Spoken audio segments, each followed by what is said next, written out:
Good day, students. Today we'll be dealing with the poem How to Tell Wild Animals. Tell means identify, पहचानना.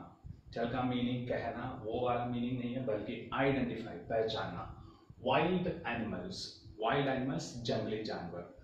तो हम लोग जंगली जानवर को कैसे पहचान सकते हैं? And it is not a serious poem, rather it is a humorous poem. एकदम हास्यपूर्ण पोएम है ये, इन विच जहां पर कुछ डेंजरस वेज, कुछ खतरनाक तरीके बताया गया है जंगली जानवर को पहचानने के लिए. So we have written the meanings here and kindly note the necessary meanings that you need. So we directly go to the poem. If ever you should go by chance to jungles in the east, by chance, संयोग से, अगर तुम संयोग से east के जंगल में जाए तो, east the area where we are living, India and nearby countries. So अगर संयोग से हम लोग ईस्ट के जंगल में जाए तो, and if there should to you advance a large and tawny beast, और वहां पर advance means move forward, आगे बढ़ना. So वहां पर ऐसे एक जानवर तुम्हारी ओर आगे बढ़ते हुए आए. How the animal? A large, एकदम बड़ा, विशाल, and tawny beast. Tawny which means yellowish brown, गहरा पीला. Beast means animals. तो वहां पर एक गहरा पीला रंग का जानवर तुम्हारी ओर दौड़ते हुए या चलते हुए आए. इफ ही रोर्स, और वो जानवर, he here means the animal. If he roars, roar means दहाड़ना, और वो जानवर दहाड़ता है एट यू, तुम पर, as you are dying. Dying. It is actually dying, but the poet has omitted G. Whenever we take out any letter, जब कभी भी हम लोग कोई लेटर लिखना नहीं चाहते हैं तो poets और हम लोग ऐसे एक apostrophe डालते हैं, which means there are some words या there is some word. So if he roars at you as you are dying, so जैसे तुम मर रहे होंगे, असल में नहीं, डर के मारे मर रहे होंगे, you will know it is the Asian lion. जब ये जानवर, गहरा पीला रंग का जानवर तुम्हारी ओर दौड़ते हुए आए तुम्हें खाने के लिए, जब तुम डर से मर रहे होंगे, तब तुम ये पहचान सकते हैं कि वो जानवर कौन सा जानवर है. It is the Asian lion. तो हम लोग एशियन लायन को उस वक्त पहचान सकते हैं. So we are going to the second stanza. और if some time when roaming round, so कुछ वक्त जब हम लोग आराम से घूमते होंगे, रोमिंग अराउंड, चारों ओर घूमते होंगे, a noble wild beast greets you. Noble which means शानदार, ग्रीट्स मीन्स मीट, सामना करना. जब तुम घूमते हो उस समय एकदम शानदार एक जानवर तुमसे, तुम्हारा सामना करते हैं या तुम्हारे सामने आते हैं. विथ, वो जानवर कैसा जानवर है? With black stripes on a yellow ground. Stripes we already have seen it. Band या पट्टी, lion. Strip means lion. Ground here means background. So yellow background पर काला रंग का लाइन्स है वो जानवर के ऊपर. Just notice if he eats you. जरा सा ध्यान देना, अगर वो जानवर तुम्हें खाता है. This simple rule may help you to learn the Bengal tiger to discern. Discern once again means identify, पहचानना. So ये रूल हम लोग अपना दिमाग में रखेंगे तो हम लोग बंगाल टाइगर को आइडेंटिफाई कर सकते हैं. ये कौन सा रूल है? Noble wild beast with black stripes on yellow ground. तो ये रूल हमारा दिमाग में रखेंगे तो हम लोग बंगाल टाइगर को आइडेंटिफाई, पहचान सकते हैं. सो टाइगर हम लोगों को खा रहे होंगे तो हमें पहचानना है कि ये कौन सा जानवर है, बंगाल टाइगर है। So we are going to the third stanza. If strolling forth, a beast you view, strolling, which means walk leisurely, ऐसे आराम से टहलना। तो if strolling forth, a beast you view, जब तुम आराम से टहलते हो उस समय एक जानवर को तुम देखते हो, view, whose hide with spots is peppered, whose hide, जिसका skin, hide means skin, hide means skin, spots means धब्बा या निशान, पेपर्ड मीन्स कवर्ड और फील्ड, पेपर्ड मीन्स कवर्ड और field. So whose hide with spots is peppered, सो ऐसे एक जानवर से तुम्हारी मुलाकात होते हैं जिसका स्किन के ऊपर पूरा धब्बा है, पूरा उनका स्किन पूरा दाग या निशान या धब्बा से भरा हुआ है। As soon as he has leapt on you, leapt, L-E-P-T, actual spelling of leapt is L-E-A-P-T, but for the rhyming, the poet has omitted A. If A comes there, it will be leapt. So as soon as he has leapt on you, जैसे ये जानवर तुम्हारे ऊपर छलांग लगाएंगे, left, छलांग लगाया, you will know it is the leopard. उस समय तुम लोग जान सकते, तुम लोग पहचान सकते ये कौन सा जानवर है, it is the leopard. ये जानवर leopard है. It will do no good. So it, here there is only T. We already saw the poet puts an apostrophe if some letters are omitted. Actually I भी यहाँ पर होना चाहिए जबकि poet ने लिखा नहीं है. So it will do no good to roar with pain.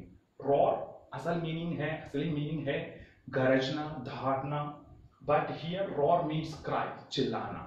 So it will do no good to roar with pain. एकदम दर्द से हम लोग चिल्लाएंगे, चीखेंगे तो भी उससे कोई फायदा नहीं है. He will only leap and leap again. So वो कुछ नहीं करेगा बल्कि वो तुम्हारे ऊपर अटैक करने के लिए छलांग लगाते हुए हमारे पास ही आएंगे, चाहे हम लोग जोर से दर्द से चिल्लाएंगे तो भी. So we are going to the next stanza. If when you are walking around your yard, if when you are walking around your yard means आंगन, अगर हम लोग हमारे आंगन के चारों ओर घूमते हो, you meet a creature there, उस समय हम लोग एक क्रीचर मीन्स जानवर, एक जीव, एक ऐसे जीव से मुलाकात होते हमारा, who hugs you very very hard, who hugs means जप्पी लेना या आलिंगन करना, गले लगाना, who hugs you very very hard. तो हमारे आंगन में हम लोग घूम रहे थे या तुम लोग घूम रहे तो ऐसे एक जानवर से मिला, तो वो जानवर आकर हमें जप्पी लिया या आलिंगन किया, वेरी हार्ड, बहुत कसकर. Be sure it is a bear, तो पक्का होना है ये कौन सा जानवर है, इट इज अ बेयर, ये एक भालू है. If you have any doubts, अगर तुम्हारे मन में कोई शक है ये भालू है कि नहीं, आई गेस, मैं अनुमान लगा सकता हूं, he will give you just one more cares. So I am very sure, अगर तुम्हारे मन में शक है कि ये भालू है कि नहीं, तो ये पक्का है, he will give one more cares. So वो एक और बार एकदम कसकर आलिंगन करेगा, तो तुम्हें पक्का कर सकते हैं या सोच सकते हैं ये कौन सा जानवर है, बेयर, भालू है. So though to distinguish beast of prey, a novice might nonplus. Distinguish, which means once again identify. So, case means loving touch, दुलारना या Ladna and so on. So, though to distinguish a beast of prey means शिकार. तो शिकार का जानवर को distinguish, identify करने के लिए, पहचानने के लिए, a novice might nonplus. Novice means an inexperienced person or navsiki. So a novice, जो inexperienced person है, he may nonplus means confused, घबराना. So शिकार के जानवर को पहचानने के लिए एक नव सीखी शायद घबराएगा, उनके मन में शायद कंफ्यूजन होगा. So the poet is saying how to distinguish the beast of prey. Okay, शिकार के जानवर को कैसे पहचान सकते हैं. The crocodile you always may tell from the hyena thus. तो hyena से crocodile को कैसे पहचान सकते हैं. We already saw the meaning tell. Tell means identify. तो एक crocodile को hyena से इस प्रकार, thus इस प्रकार आइडेंटिफाई कर सकते हैं. Hyenas come with a merry smile. हाइना ऐसे एक जानवर है जो मानव जैसे हंसते हैं, तो उसी के आवाज से, उसी प्रकार का आवाज से हाइना रोते हैं. So the poet has used the example of smile. So hyenas come with merry smile. Merry means very happy. तो हाइना कैसे आता है, एकदम मुस्कुराते हुए, एकदम खुश भरी मुस्कुराहट के साथ हाइनास आते हैं. But if they weep they are crocodiles. लेकिन जानवर रोते हैं तो वो कौन सा जानवर है, क्रोकोडाइल है, मगरमच्छ है.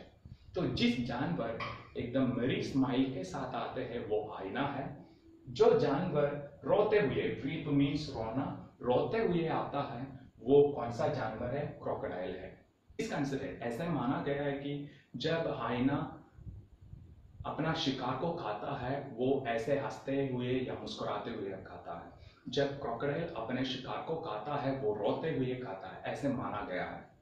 So we are going to the very last stanza. The true chameleon is small. जो असली chameleon है, chameleon means गिरगिट. So जो असली chameleon है वो एकदम छोटा है. A lizard sort of thing. किस प्रकार का एक जीव है chameleon? It is a lizard sort of thing. लिसार्ड छिपकली के जैसे एक चीज है, जीव है chameleon. He hasn't any ears at all. उनके पास कोई कान बिल्कुल है ही नहीं. And not a single wing. Wing means पंख. तो chameleon के पास कोई पंख भी नहीं है. If there is nothing on the tree, it is the chameleon you see. अगर हम लोग कोई पेड़ को देख रहे और उस पर कुछ हम लोगों को दिखाई नहीं दे रहे, तो पक्का करना उसके ऊपर कौन सा जानवर बैठा है, chameleon. Because we already know about chameleon, it can camouflage. वो अपने परिस्थिति के हिसाब से अपना रंग बदल सकता है. तो ट्री में बैठेंगे तो ट्री का रंग आएंगे, और रॉक में बैठेंगे तो रॉक का रंग आएंगे. सो अगर ट्री को हम लोग देख रहे और उस पे हम लोग कुछ जानवर को नहीं देख पा रहे, तो पक्का करना उस पेड़ के ऊपर कौन सा जानवर बैठे हुए हैं, chameleon बैठे हुए हैं. So that's all about the poem, and we'll be just dealing with the question answers. It's nothing very much. The very first question, whether we are able to pronounce both these words similarly. The poet did not use here G, yeah, did not use here G, so that it may rhyme with lion. Lion जिस प्रकार pronunciation है उस प्रकार dying. Dying आता है, but we need to pronounce it as lion, lion, dying. Then only the pronunciation will be similar. So very next question, how can you distinguish a lion and tiger? It's very clear. Lion, it's a large, tawny beast.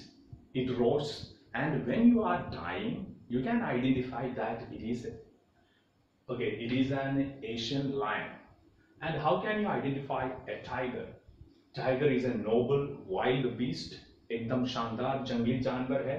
It has got black strips on yellow रंग के ऊपर black lines है. And when it eats you, you can identify that it is tiger. It is Bengal tiger. And identifying a leopard, it has got skin with a lot of black spots. So you can, and it lives. The leopard lives. You can identify it as leopard. And how to identify bear? It gives it hugs you very hard. Then you can identify it as lion. And how can you identify it? Hyena, merry smile. How can you identify crocodile? It weeps. How can you identify chameleon? When you watch on a tree, if you don't see anything else at all, you can be sure that it is a chameleon. And the very next question, why has the poet used such spellings? Leapt, leapt.